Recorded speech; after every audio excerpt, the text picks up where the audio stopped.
हज़रत सैयदना उम्मे माबद रज़ियल्लाहु ताला अन्हु के हवाले से एक वाक़या है, बग़ौर समात फरमाइए। नबी पाक सल्लल्लाहु अलैहि वसल्लम हज़रत अबू बकर सिद्दीक़ को लेकर जब मक्का छोड़ के मदीना जा रहे थे, उम्मे माबद का वाक़या आपने सुना है ना, वो दूध वाला वाक़या। हज़रत सैयदना उम्मे माबद रज़ियल्लाहु ताला अन्हा घर में थी, उनके शौहर नामदार कहीं बाहर गए हुए थे। हुजूर उसी मौके पे जो है मक्का छोड़ के मदीना जा रहे थे, और जब उम्मे माबद के घर के पास पहुँचे हुजूर और हज़रत अबू बकर सिद्दीक़, तो भूख की तलब हुई, प्यास की शिद्दत बढ़ी, तो फरमाया कि ये जो घर दिख रहा है यहाँ जाओ, कुछ खाने पीने की चीज़ें लेके आओ ख़रीद के।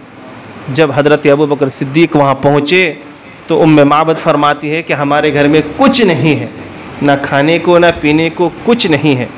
हुजूर पाक सल्लल्लाहु अलैहि वसल्लम की नज़र इतने में एक बकरी के ऊपर पड़ी, खेमे में बंधी हुई थी, पतली दुबली लागर, बिल्कुल चलने के काबिल नहीं, चल नहीं सकती है। नबी पाक अलैहिस्सलाम ने फरमाया, उम्मे माबद ये जो बकरी है वो किसकी है? कहा वो हमारी है, तो क्या उससे हम दूध निकाल सकते हैं? उम्मे माबद फरमाती है, अब वो तो जानती नहीं थी ना कि कौन है। अय अजनबियो, उस बकरी की कैफियत तो देखो, हालत तो देखो, खड़ी भी नहीं रह सकती है, और इसलिए उसको बांध के रखे हैं, उसको जंगलों में लेके नहीं गए कि चल नहीं सकती है। जो खड़ी नहीं रह सकती, चल नहीं सकती, लागर दुबली पतली, वो क्या दूध देगी? उसके थनों में दूध नहीं है, थने देखो सूख गए हैं, थन उसका सूख गया है। हुजूर फरमाते हैं आप इजाज़त दें तो हम दूध निकाल लेंगे, आप अगर इजाज़त दें तो हम दूध निकाल लेंगे। उम्मे माबद फरमाती अगर आप निकाल सकते हैं तो हम, मुझे कोई एतराज़ नहीं, मुझे कोई हर्ज नहीं, आप निकालिए। अल्लाहु अकबर। हज़रत सैयदना सिद्दीक़ अकबर गए, बकरी को करीब लेके आए, बस हुजूर के करीब लाना था। हुजूर ने अपना दस्ते पाक, दस्ते मुबारक बकरी के ऊपर से फेर दिए। हुजूर का हाथ लगना था, हाथ फेरना था कि बकरी अचानक ताकतवर हो गई, पाँव को फैलाने लगी, थन भर गया। हज़रत अबू बकर सिद्दीक़ फरमाते हैं, ऐ उम्मे माबद बर्तन लाओ। उम्मे माबद बर्तन ला के दी, और हुजूर सल्लल्लाहु अलैहि वसल्लम ने हुक्म दिया दूध निकालो। उसमें से दूध निकालने लगे, यहाँ तक कि बर्तन भर गया और उसका झाग ऊपर आने लगा।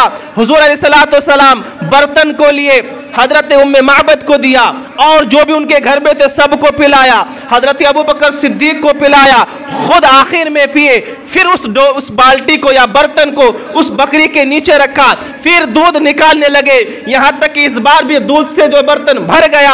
हुजूर फरमाते उम्मे माबद, ये बर्तन में जो भरा हुआ दूध है तुम्हारे शौहर के लिए है, घर में रख दो।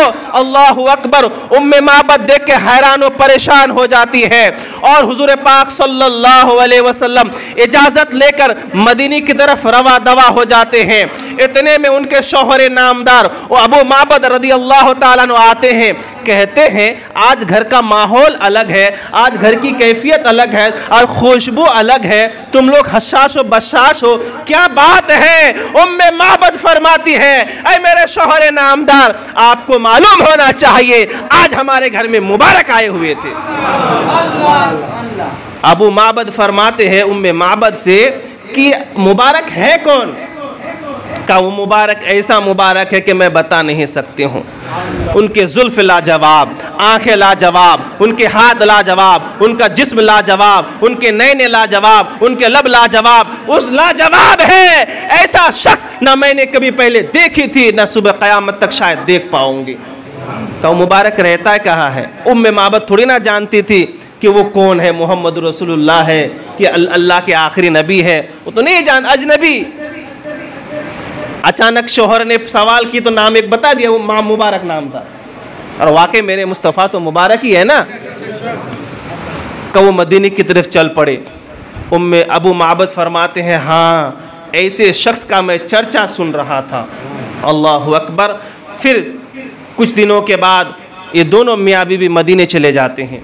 हुजूर की बारगाह में पहुंचकर हुजूर अलैहिस्सलाम के दस्ते पाक पे हाथ देकर दाखिल इस्लाम हो जाते हैं। उम्मे माबद फरमाती है उसके बाद वो बकरी हुजूर जब तक बाकायदे हयात रहे वो बकरी रही, दूध देती रही, और बकरियों से इसका दूध अलग था, अंदाज भी अलग था, दूध भी ज्यादा था। फिर हजरत अबू बकर सिद्दीक का ज़माना आया, वो 2.5 साल तक वो बकरी रही। फिर उसके बाद हजरत उमर फारूक का दौर आया, लगभग वो बकरी 18 साल से ज्यादा तक जिंदी रही। हजरत उमर फारूक का ज़माना एक ऐसा आया कि 61 साल का दौर था, पीने के लिए पानी नहीं, खाने के लिए आला अनाज नहीं, बकरियों के, गायों के और जो है दीगर जानवरों के थनों से दूध सूख चुका था, लेकिन वो बकरी आखिरी दम तक दूध देती रही, उसके थनों में दूध की कमी नहीं हुई। और उस 61 साली में भी वो बकरी दूध देती रही और 61 साली की वजह से वो बकरी मर गई। 18 साल से ज़्यादा दिनों तक वो बकरी जिंदा रही। ये मेरे मुस्तफ़ा के हाथ का कमाल है। जिस चीज़ को छू जाए उस चीज़ के लिए वो हुजूर का छूना मेराज है। नबी पाक सल्लल्लाहु अलैहि वसल्लम जब मस्जिद से निकलते थे, बच्चे बाहर होते थे, तो हुजूर बच्चों के सरों पे, गालों पे हाथ फेरते थे प्यार से। हज़रत हंज़ला रज़ी अल्लाह ताला अन्हु फरमाते हैं, हम छोटे छोटे थे, नबी मस्जिद नबवी से बाहर निकलते थे तो हुजूर का हाथ जब हमारे गालों में लगता था, एक लाजवाब खुशबू महसूस होती थी, ठंडक महसूस होती थी। देर तक हमारे शरीर में, गालों में, जिस्म में उस खुशबू का एहसास होता था।